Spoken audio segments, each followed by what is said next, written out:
ბათუმში ავტობოლის სეზონი გაიხსნა. ავტობოლა პროფესიონალ და მოყვარულ წყვილთა შორის გაიმართა. მასში ბათუმიდან, ქუთაისიდან, თბილისიდან, ლანჩხუთიდან, ოზურგეთიდან და სამეგრელოდან ჩამოსული 40-მდე ავტობოლელი მონაწილეობდა.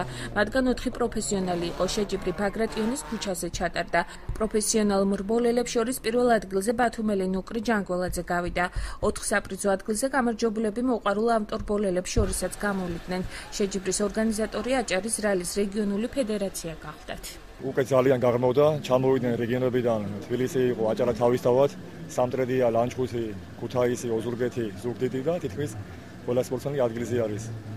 ყველამ თითქმის წარმატებას ნახევარს მიაღწია უკვე, ეს იყო უკვე რბოლა პროფესიონალების, ჯერ წრიული რბოლა, ეხლა იწყება სამოყვარულო ფიგურული სლალომი. ამ წელიწადში გვაქვს დაგეგმილი 12 შეჯიბრება, 12 და 1 საერთაშორისო რალი იქნება.